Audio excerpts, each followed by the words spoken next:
हरियाली से भरा गांव मणिपुर। ये गांव देखने में तो एक स्वर्ग जैसा लगता था, लेकिन इसकी सबसे बड़ी खासियत थी कि यहाँ के हर इंसान के पास एक जादुई जानवर था। ये जानवर कोई आम जानवर नहीं थे। हर रात जब गांव के लोग अपने बिस्तर पर चैन की नींद सोते और सुबह होते ही मालिक के पास रख जाते। इस चमत्कार से गाँव के लोग बहुत अमीर और खुशहाल हो गए थे, पर कोई नहीं जानता था कि ये जादू कब तक साथ देगा। उसी गाँव में रहता था एक लड़का, रायस्टार, समझदार, निडर और गाँव वालों का सबसे भरोसेमंद इंसान। कोई भी मुश्किल हो, गांव वाले सबसे पहले रायस्टार के पास ही जाते थे। लोग अपने जानवरों को बच्चों की तरह पालते थे, लेकिन किसी को ये खबर नहीं थी कि जिन जानवरों को वो अपना समझते थे, वही एक दिन उनके सबसे बड़े दुश्मन बनने वाले थे। का दूर एक शहर में रहता था एक खतरनाक वैज्ञानिक, डॉक्टर झटका। वह जानवरों पर अजीबोगरीब प्रयोग करता था। जब उसे मणिपुर के जादुई जानवरों के बारे में पता चला, तो उसने ठान लिया कि अब वह इन पर अपना काला जादू आजमाएगा। एक रात जब पूरा गांव गहरी नींद में था, डॉक्टर झटका अपने 2 साथियों के साथ चुपके से गांव में आया। उन्होंने हर घर में एक काली गैस छोड़ दी। ये गैस जादुई जानवरों के दिमाग को पलट देने वाली थी। अगली सुबह सूरज निकला, सभी जादुई जानवर अचानक विशाल और हिंसक हो गए। वे अपने मालिकों पर ही हमला करने लगे। लोग जान बचाकर भागने लगे।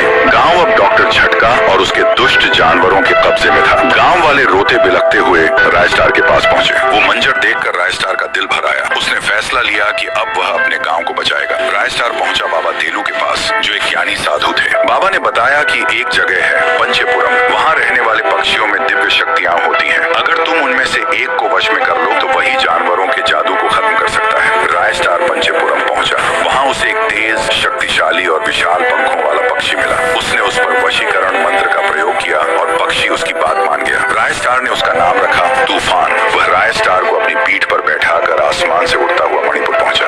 मणिपुर में अब 2 सेनाएं आमने सामने थीं। एक तरफ डॉक्टर झटका और उसके राक्षसी जानवर, दूसरी ओर रायस्टार और तूफान। जैसे ही युद्ध शुरू हुआ, चारों ओर धुआं, आग और चीखें फूटने लगी। फिर जैसे ही धुआं झंडा, देखा गया कि सारे जानवर फिर से छोटे और शांत हो गए थे। डॉक्टर झटका को तूफान ने मार गिराया